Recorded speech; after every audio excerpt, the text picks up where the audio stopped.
Bungalow Bill here, and welcome back to From the Depths. Here is one last episode featuring the 5th season, which I might as well milk her for a little bit because I spent a month building her. After which, due to some requests for it, I'll try adventure mode for the first time. I'm thinking what I'm going to do is build some very small drone-like vehicles in the designer mode and use them alongside a flagship that I build in the adventure mode itself. But we'll see. That's just sort of my surface thought for it. Anyway, this episode is going to be different from the previous one featuring the 5th season because rather than pitting her against AI designs, with one exception, I'm going to be pitting her against other player designs, some of mine, some of other people's, used without permission, of course, but I will be attributing them. And speaking of which, there's actually something I noticed when I was fighting one of Der Heizmeister's designs, the Caledonia, which he's a fantastic builder, by the way, and I watch his YouTube content as well. I quite enjoy it. So I noticed for his AI compartment that the AP EMP shells that I was running had just enough penetration that they would get through the entire ship and then stop at the heavy armor on the AI compartment. And naturally, because the AI compartment was separated by rubber from the rest of the ship, just like mine, EMP charges would have nowhere to go except through the AI compartment, where I would roast the entire thing and then AI dead the craft. This requires a substantial amount of luck because the shell has to go straight towards the AI compartment, and it's probably a bit dependent on angle of entry and that sort of thing for whether or not it hits it. But it leads to some rather fast fights. And my ships suffer from the same thing because I built my AI compartments the same way. However, after that test with this vehicle, I decided that I was going to put surge protectors inside the rubber, but outside the heavy armor, which means that if I do, despite this rubber, if I manage to get an EMP jolt anywhere along this heavy armor, because of the fact that heavy armor perfectly conducts EMP and that the EMP algorithm will prefer surge protectors to these juicy bits. Until these get destroyed, this should be safe from EMP jolts. Now, that will really only affect AP EMP for the most part, and Faction Craft don't use it, so whether or not this is actually worth it, well, I don't know, but that is a change that I made.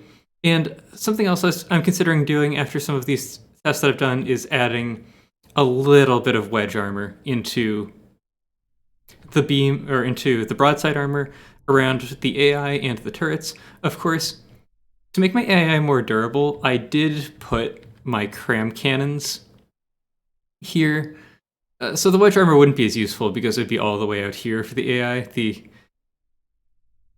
additional cram cannon components outside the armor belt help a little bit, but this is a fairly soft target to railguns, like many of the other vehicles that I'll be facing against, so it's something that I'm considering doing, although I have not done so just yet. Anyway, that's enough for the intro. I'm going to spawn in a few enemy vehicles, and we'll take a look at how it compares to the faction craft that we fought previously. Oh, actually, one more thing before that, because I was just twiddling around with detection a little bit. Previously I said transparency is apparently a hard thing in this sort of rendering engine, but little glass nitpick. Okay, so I'm actually starting off with the one exception to the rule about playing against playercraft this time, and that's the Empyrean, because I was informed in my comment section that the Empyrean was actually sneakily upgraded during the patch 3.5.0 on the alpha test build, and that her AI now has surge protectors. So I want to see really what kind of effect that has. Due to the heavy armor and surge protector interaction, I expect to do very, very little damage with EMP to her until every single surge protector is toasted. So there's the potential that the AP EMP will be completely useless, and that I would be better off with AP frag or something along those lines. The APHE is definitely fairly effective, though. I saw a few bounces from the Empyrean's shells coming in against us. Some rendering issues there. Actually reasonably even damage-wise, which is kind of to be expected. The main advantage that we potentially have is being able to weather that damage better because we do large amounts of internal damage. However, it looks like our barrels have been trimmed a bit. I don't know if we've lost much damage because of it. No, it looks like those guns should still be functioning, and indeed I do see them launching shells. Completely whiffed with that volley. And that volley. Either poor... Probably not poor detection, that's probably poor targeting choices. See some rail components coming out there. Empyrean's holding up decently well, though. It's possible that AP Frag will be a better choice moving forwards. I see AI components, though, although that's likely not due to EMP damage. I think I just saw an EMP jolt with no EMP numbers show up. Definitely that time there are EMP numbers showing up, though. She does, however, still have both of her AI cores. She does have AI components in other locations, and she's AI dead. On my own time, I'll probably test that with AP Frag later and sort of see if it really makes that much of a difference. So we've still got a reasonable amount of our detection. I maybe have a little bit too much in the superstructure, but there's some other stuff laying around that didn't get destroyed too badly. And we're still looking pretty good from the damage, from the DPS perspective. Secondaries blowing off on the front like always happens. These short-range missiles never used. I have space to upgrade them to longer-range missiles, so I might do that at some point. But I kind of want to reserve them for ramming vehicles and nukes and that sort of thing. Anyway. Oh, so I forgot to turn off gifting commodities to my craft. Not that it really matters, but I did remember to turn off the repair tentacles, so we haven't been getting healed. And since I'm going to be doing a lot of fights in a row, I'll probably keep on the gifting commodities. It's not like we're going to run out during a fight. Okay, so now that we've tried the Empyrean, I'm going to spawn in, one at a time, of course, 2 of my own craft. Okay, so now I've spawned in one of my own vehicles, although not on my own team, the Hull Breacher, which I've used before. Since it's not on my team, I can't go into build mode. Memory serves... Maybe I replaced it with just a lot of heavy armor. It looks like I did. At one point, I had wedge armor above deck. It appears that's no longer the case. Anyway, in tests previously, despite the fact that the Hull Breacher is a bit cheaper, she still packs a lot of firepower to it being cram, and cram firepower being a little bit cheaper than railguns. Are these... Okay, I was just worried about the fact that these were red. I was worried they were disconnected. But cram firepower is cheaper than railgun firepower for the most part, although, you know, it depends on the cram and the railgun variant. She seems to tank damage a bit better than the 5th season does. And many of the other crafts that I've put her up against as well, she does have a large number of redundant AI cores, which means that it's rather hard to AI dead her, even with AP EMP, and these cram barrages can be quite devastating. So, fortunately, the 5th season is quite resilient to this kind of damage, but this can actually be a reasonably close fight, at least much closer than you'd expect, given that the Hull Breacher is not that generally effective compared to the 5th season, and it's 200,000 cheaper. However, it looks like we've knocked off one of the turrets of the Hull Breacher already. Not through an AI deading, because both of the aft guns run on the same AI as each other, and both of the forward guns run on the same AI as each other, so we likely sniped off the local weapon controller that was controlling that turret. Possibly something I can make more redundant. And the 5th season is actually down percentage-wise. And actually does not appear to be firing that many shells. Oh, we actually did a cram hit in return there, although it was not that devastating. Alright. Some of the secondaries are getting taken out. Okay, I'm seeing the shells come in now. They may have been going underwater before, which do not get rendered properly. So those hits were to a gun that's already been popped, so despite the fact that it looks fairly devastating, they're not that important. However, some of these cram cannons are not in good shape at the moment. Check firepower down to about half. Percentage-wise, both these craft are roughly the same, though. Ooh, that explosion was all the way on the starboard side of the craft. That meant that it ripped all the way through. On the other hand, the 5th season is holding up very well. Like normal trimmed barrels, but not much firepower lost. Alright, we have turned a little bit too much, probably because we're getting outmaneuvered. It is one of the downsides to the fact that the 5th season is relatively slow, is that she will occasionally get bow or stern raked. And I would really just need to give her more engine power so that I wouldn't have to throttle the engines down a little bit during combat. Or at least the power to the propellers down during combat. So we have a lot of superficial shredding. The superstructure really provides a lot of resilience. The type of... that was not the craft I meant to go to. A lot of lag there. So the type of non-penetrating weaponry that we're fighting against, there are some penetration shells here. The 2-barrel guns on the hull breacher are AP-HE and AP-Frag. Oh, and the hull breacher's down to 1 AI now, too. I think she held up for a while. It's just the forward AI, but eventually lost it. But they do have fuses. I believe both pen depth and time from first surface. And I think they can prematurely detonate. Just due to the massive amount of bulk and massive amount of empty space that's in the 5th season.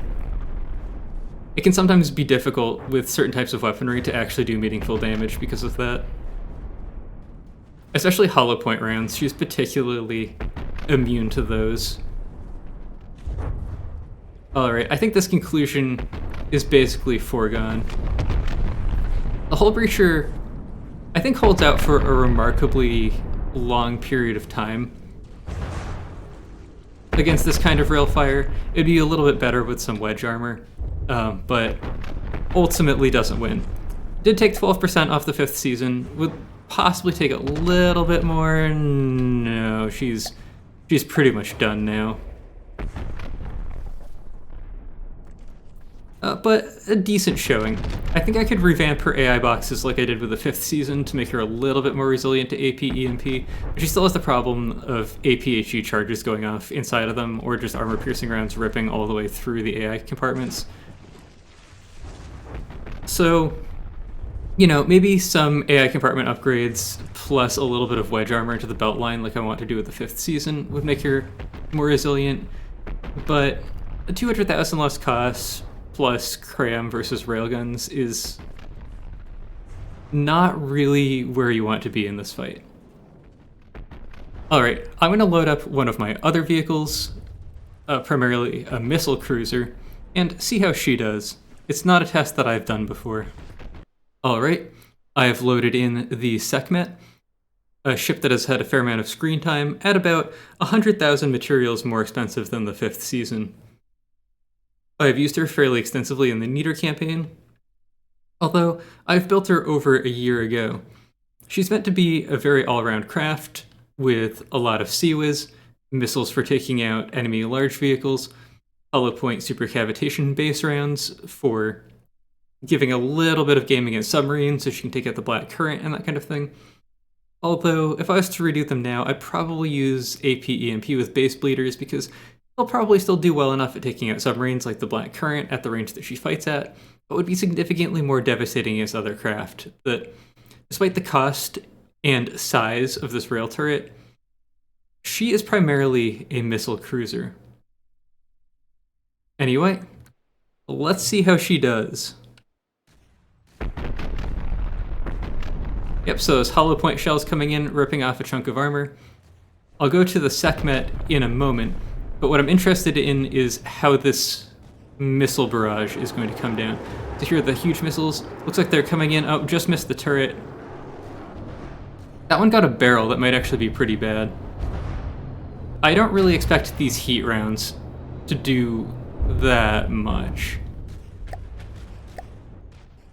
I believe we are probably outside of our broadside angle for this gun. We're going to have to turn back in before it'll fire. It still has all of the firepower. The 5th season should be turning as tightly as she can to get that gun back online. She is not supposed to really leave broadside. Now, one of the things about the Sekhmet is that her missile batteries are all the way in the back, so they can be quite difficult to take out. Although there were just some explosions around there as I said that. She looks like she's listing forwards a bit, although she is supposed to go pitch down to target a little bit. This is a little bit too much. We've probably done some real amount of damage to those lift jets at the front. It's generally pretty hard to knock her out of the sky, though. Down to 500 firepower. That means damage was done internally to these missiles. But there's still a lot of them firing. Looks like the lambs are offline, and so is the railgun. Those missiles all seem to be firing. Maybe they just have lower firepower than I remembered. 5th season is a little bit lower in the water than she used to be. Still having a little bit of trouble keeping those guns firing. I'll try to reduce the broadside angle a little bit, but I'm not sure how much that's really going to help. Well, firepower pretty much there, and now that I look back, no more Sekhmet. She was not able to stay airborne. Going down at 81% is actually very early for her. It's likely due to a PHE tearing the CJEs apart more readily than I am accustomed to. Against most damage sources, I see her fight all the way down to, 60%. So it's surprising for her to go out that early, but kind of on par with what has been happening with other craft. Anyway, that's the end of my craft for the combat testing. There are 2 more built by other players that I would like to bring in, so I'm going to go ahead and do that. Here I have spawned in the Tier 2022 by Jadog. It is a fantastic fan build of the tier, of course, except scaled up to Megalodon size at 1.8 million materials, and just a fantastic looking vehicle overall. And according to Jadog, it beats the Megalodon with 90% health remaining, which he feels puts it at too strong a category for Neater, although I'm kind of fine with Godlies being as strong as they possibly could be, especially because there's still fairly significant sacrifices made for aesthetics here, with it both being a broadsider and being fairly narrow. The 5th season, of course, does make significant sacrifices for aesthetics as well, but doesn't make the sacrifice of being this narrow. There's just not enough beam to stop rail shells coming in for the turret. So as soon as rail shells come in through here, the turrets will get popped. Of course, the 5th season has a similar issue that you can only make broadside armor so thick. So Jadog is responsible for a lot of wonderful content. If you look him up on the Steam Workshop or his YouTube channel, you'll find a lot of wonderful stuff. He's given a lot too from the depths, and you're probably familiar with him. But if you aren't, certainly check him out. All right, let's get underway. I don't really expect us to hit with our mortars. I really need to do some tuning there. It looks like we have started by targeting sort of the aft end of the ship a little bit, with the Tier 2022 targeting closer to us, although there some shells do go for the railguns, and there is one of them popped. It's mostly RNG. We could shoot for a long time without ever shooting for a railgun, or we could shoot for one immediately. But in ships this large, well, really in ships of any size, you just can't stop that from happening in a broadsider. And there goes the second one. This isn't like an AP EMP thing either. I don't think AP EMP is usually amazing against the tier 2022. This is just an APHE thing. In fact, in a lot of these fights, I would expect better results out of AP frag. Despite this turret not getting popped, it might have gotten slightly penned there as well. So down to about half firepower now. And the 5th season's still at 97%. Although, like many fights, it's going to be quite volatile. We're skipping a lot of shells as well because we do try to fire below the waterline. I've tended to find it to be worth it, despite the fact that I will skip some shells and it'll introduce additional RNG. I still prefer base bleeders and trying to shoot under the waterline anyway. Still doing fairly well on firepower on our end. Losing a little bit of stuff, but nothing terribly significant. A little bit of engine power lost as well. I think there have been some penetrations through our armor line. It's not as strong around the engines as it is in some other places, so we do tend to lose them earlier. But we can go for quite a long time with a bit of reduced engine capacity. A fair amount of the energy production is actually snuck into the wet space at the bottom. Oh, we actually hit with a mortar. I'm really excited by that. Let's see, the tier 2022 is down to 1 AI. Whether you use APHE, AP-EMP, AP-Frag, that's just a thing that'll happen, especially with Broadsiders. You lose AIs. The 5th season has both of our eggs in one basket. Not great shipbuilding on my part. The Hull Breacher has her eggs in 4 different baskets, which is why it took her so long to get AI deaded. That was a fantastic shot there. And this is just sort of the life of Broadsiders. What's happening to the tier 2022 now is very similar to what the 5th season does to herself.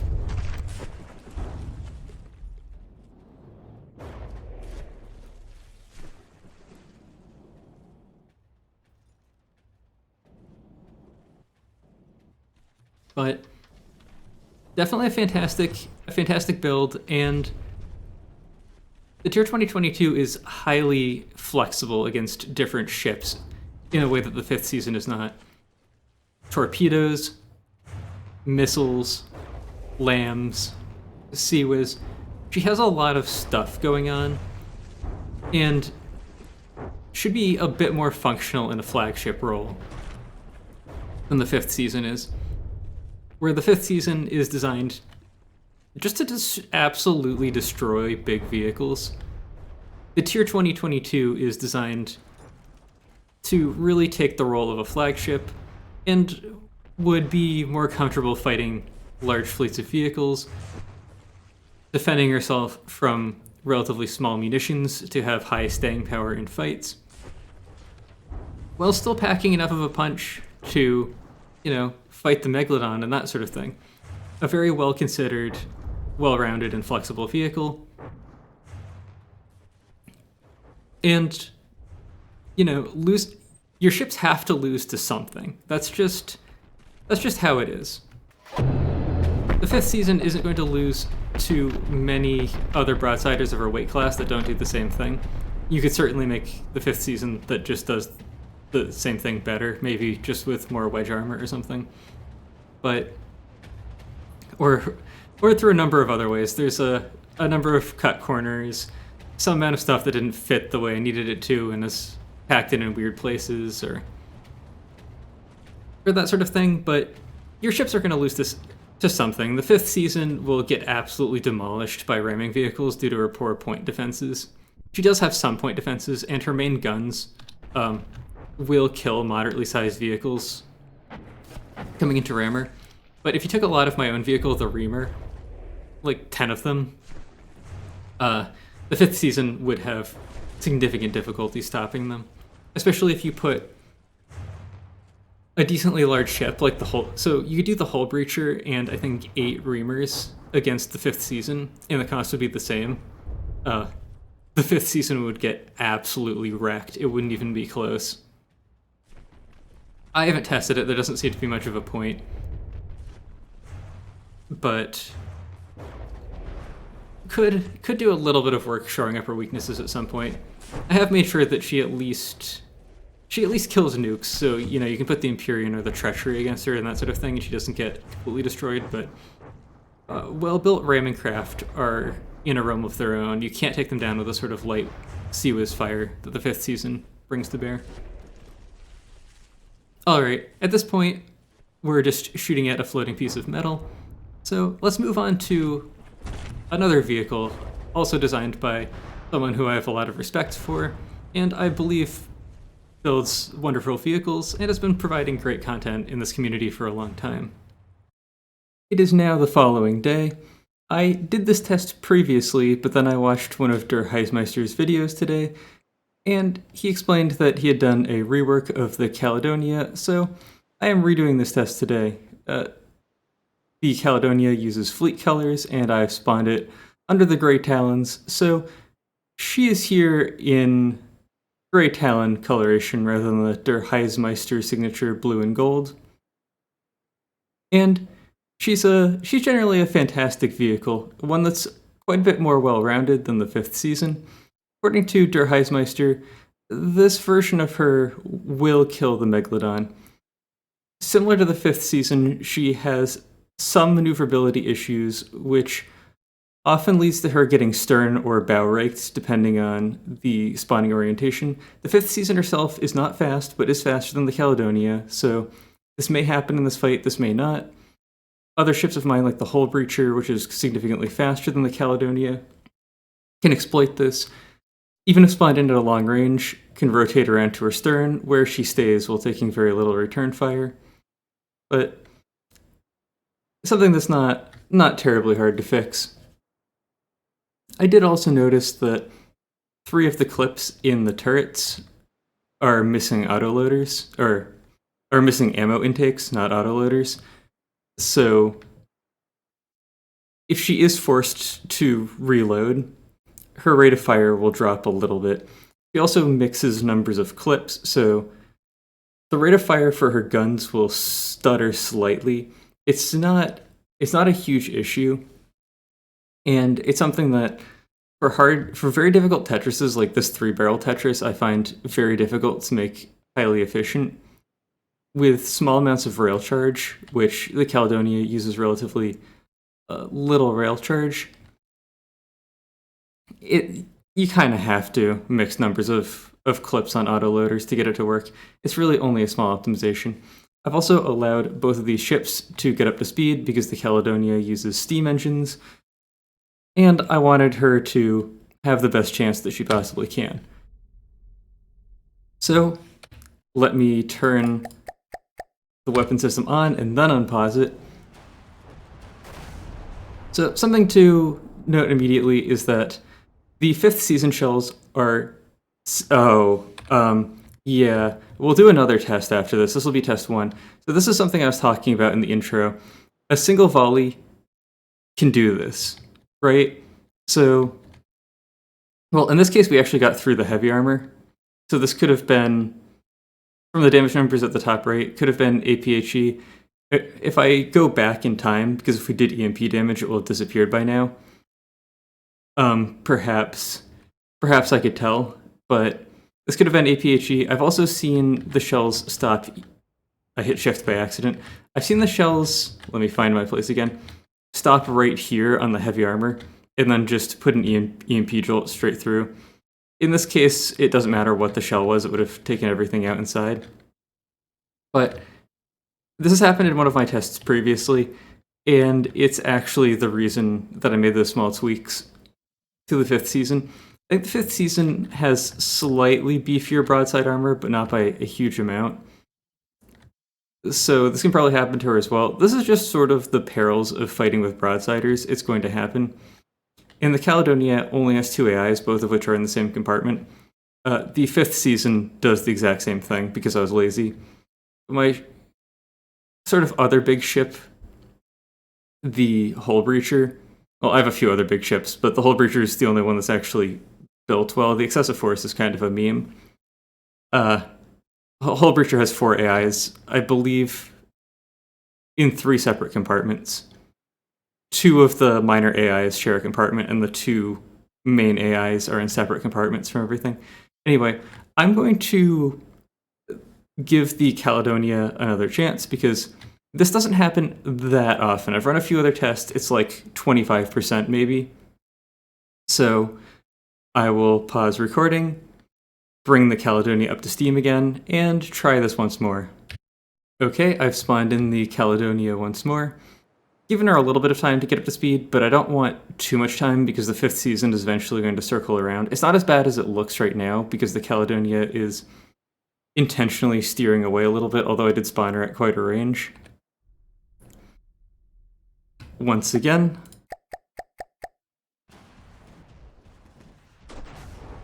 So, if you've watched my channel, or are currently watching my channel, you will be familiar with Der Heizmeister. If you have not, check out his channel. His content is fantastic, and I watch it quite a bit myself, at least the English videos, because I don't speak German. Looks like the lambs on the Caledonia are doing something. One of our 2 guns have come offline, but the lambs are actually popping shells, which is pretty good. Actually, a significant number of shells.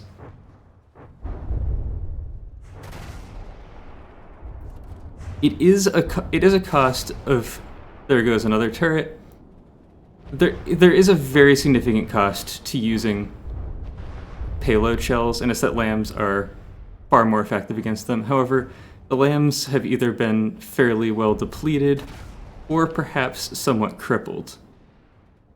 However, the Caledonia is faring much better this time than previously, because she is not AI dead yet. She's also very easy to follow with the camera because she's not very fast.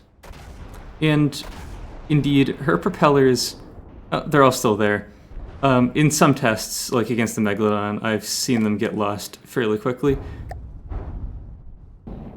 But the 5th season does not have supercavitation-based shells.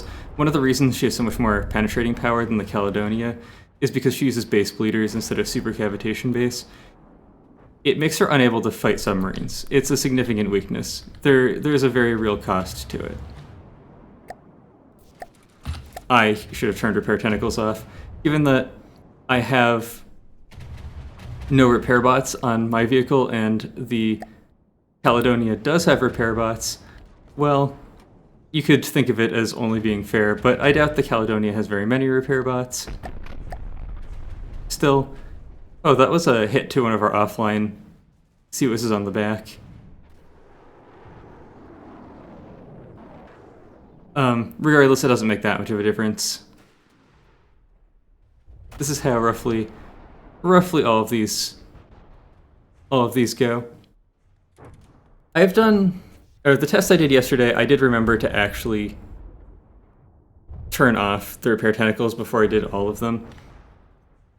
The ones today I forgot, but with ships this big, the one repair tentacle doesn't make a big difference.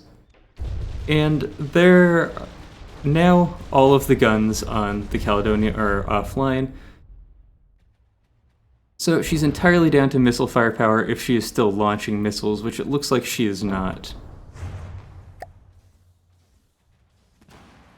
But she took off a few percent this time.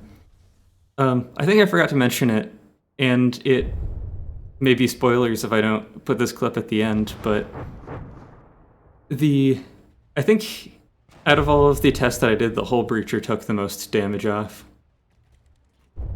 So I feel a little bit bad doing this to the Caledonia because she's such a wonderful ship, and this isn't really a particular indication of how well any ship is constructed. I may have said that for one of the other ships. I don't remember what I said during which clips that I recorded yesterday, because the 5th season is just all in on railguns and all in on armor, and in a battle of big ships against big ships, unless you have enough lambs to shut down her railguns, there just really isn't a way to compete with it unless you either do the same thing or put your vehicle in a position that, or like a submarine that just doesn't get shot by railguns.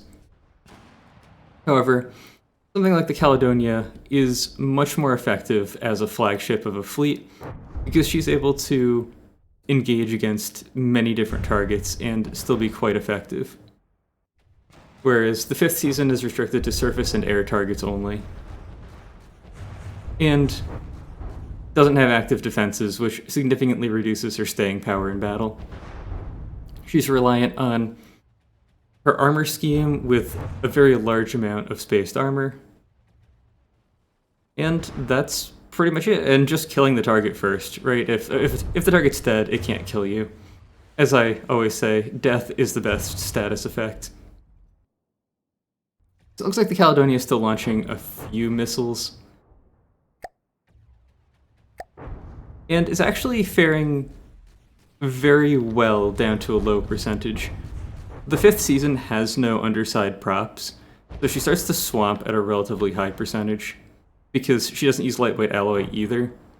Or she does use a little bit, but I tried to use as little as I possibly could to be more in line with the Onyx Watch. I wound up using a little bit because without up props, she was floating a hair lower than I wanted to.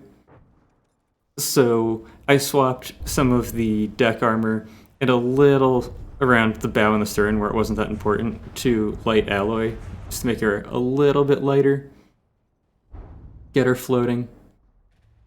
But not really a huge amount, and that's one of the reasons that once she starts getting a lot of compartments ruptured, she starts to swamp a bit. She still tends not to sink until her weapons have been crippled anyway, so I don't think it's a huge deal. And eventually AI dead, but she was at a very low percentage anyway. That time she held out all the way. And there's the first cram cannon hitting. I need to tweak those a little bit so that they work with automatic detection off.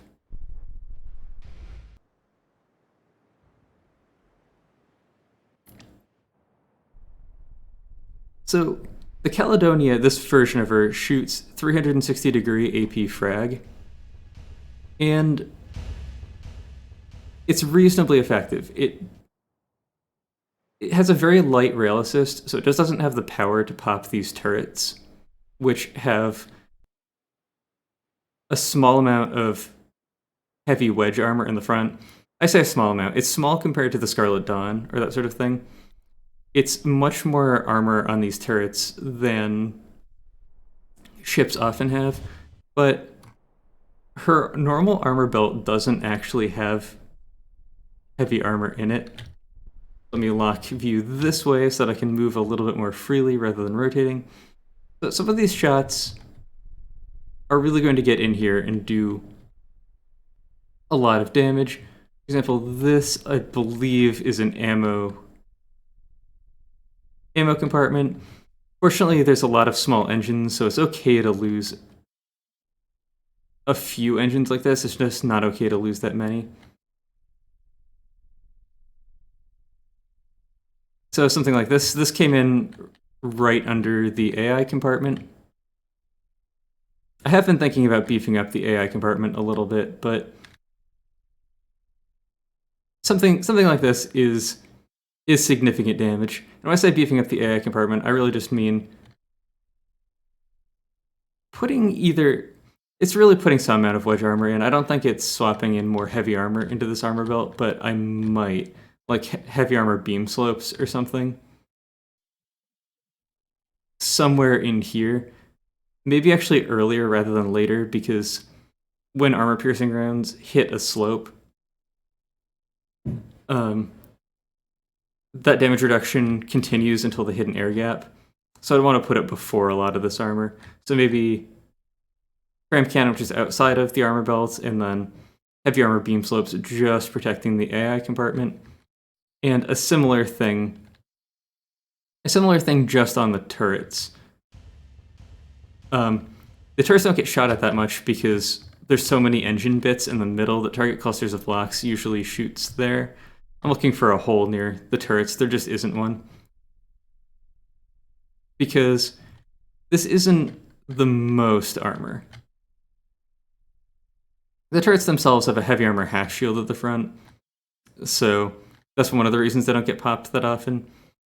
But I do think that some wedge or slope armor on both the turrets and the AI, this very highly localized armor, would give her a significant additional amount of survivability without a tremendous additional cost, because it's not armoring up much of the vehicle, and it's not really adding much extra armor, because I'll probably take off one layer. Well, that's it for this episode. As always, I hope you enjoyed watching, and I hope to see you in the future.